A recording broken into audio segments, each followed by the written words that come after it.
नमस्कार, Hindustan smart bulletin में आपका स्वागत है। पटना से मैं हूं रविशंकर सिंह। 2 सितंबर 2020 की हेडलाइंस पर सबसे पहले हम डालते हैं नज़र। मुख्यमंत्री 7 निश्चय योजना में गड़बड़ी उजागर, 2 मुखिया समेत 8 जेई पर गिरेगी गाज। पटना समेत राज्य भर में 20 जोड़ी पैसेंजर ट्रेनों का परिचालन शुरू। जेईई और नीट समेत एनडीए के अभ्यर्थियों के लिए ट्रेन की गई है शुरू। पटना का वायु प्रदूषण लगातार 5 महीने से कंट्रोल। और बीएमपी 1 कैंपस में मंगलवार को हुई 2 जवानों की हत्या के मामले में पुलिस के हाथ खाली। दोनों मृतक जवानों के मोबाइल का अब तक नहीं लॉक तुड़वा पाई पुलिस। और वित्त रहित शिक्षकों के प्रदर्शन के मामले में पप्पू यादव समेत 150 शिक्षकों पर गिरी गाज। गांधी मैदान थाना में मामला हुआ दर्ज। और पूर्व मुख्यमंत्री जीतन राम मांझी एनडीए गठबंधन का कल बनेंगे हिस्सा। अब हम खबरों पर विस्तार से बात करते हैं। सबसे पहले बात करते हैं मुख्यमंत्री 7 निश्चय योजना में घोटाले की। पटना के 4 प्रखंडों नौबतपुर, घोसवरी, मसौढ़ी समेत एक अन्य प्रखंड में मामला सामने आया है। 7 पंचायतों में मुखिया ने काफ़ी गड़बड़ी की है। स्थिति यह है कि फंड में पैसा रहने के बाद भी मुखिया की ओर से नली गली और नल जल का काम नहीं कराया गया है।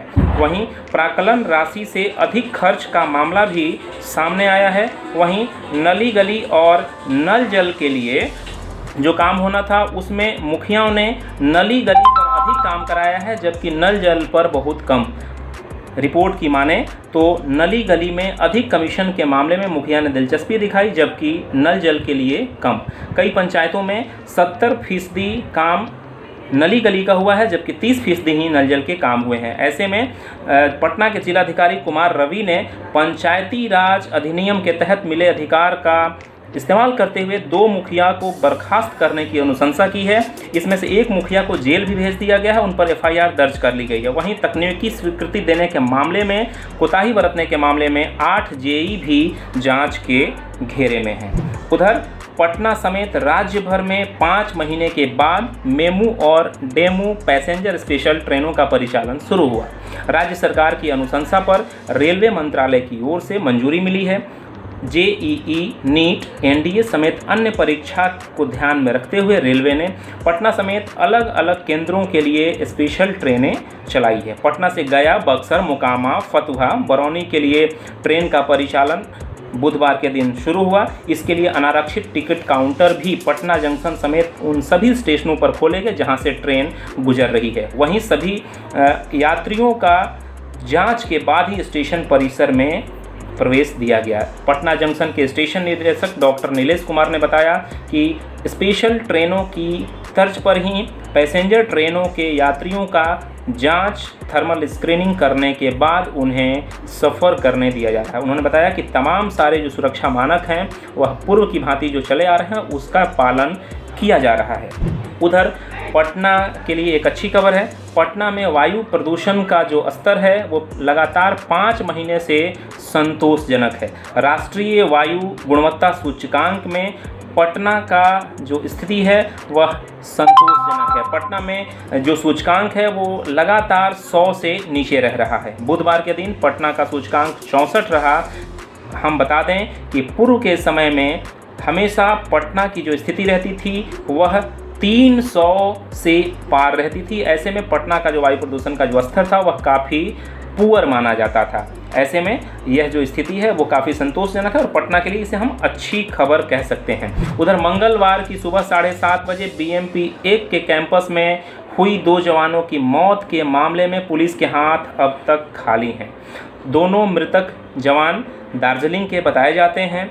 उधर जांच में पता चला है कि दोनों जवानों के मोबाइल का जो लॉक है वो अब तक नहीं खोला जा सका। इसके लिए पटना पुलिस अब एक्सपर्ट के पास दोनों के मोबाइल भेजेगी। वहीं प्रत्यक्षदर्शी एक महिला सिपाही का बयान भी पुलिस ने इस मामले में दर्ज किया है, जिसमें कहा गया है कि वर्षा जब आराम कर रही थी उसी समय जो पुरुष जवान है वह आया और उसने उसको गोली मारा। हालांकि फिलहाल पुलिस मामले में अभी कुछ खुल करके नहीं कह रही और जांच में जुटी हुई है। उधर करगिल चौक से लेकर चिल्ड्रन पार्क तक वित्त रहित शिक्षकों के साथ प्रदर्शन करने जा रहे पप्पू यादव पर गांधी मैदान थाना में एफआईआर दर्ज किया गया है। पप्पू यादव जाप के संरक्षक हैं और पूर्व सांसद भी हैं। उन्होंने शिक्षकों का साथ देते हुए लॉकडाउन को तोड़ते हुए उन्होंने आगे मार्च करना चाहा, लेकिन गांधी मैदान की पुलिस ने उनको रोक लिया। वहीं इस मामले में गांधी मैदान की जो पुलिस है उन्होंने पप्पू यादव के साथ साथ 150 शिक्षकों पर FIR दर्ज की है। मामला लॉकडाउन के तोड़ने का है।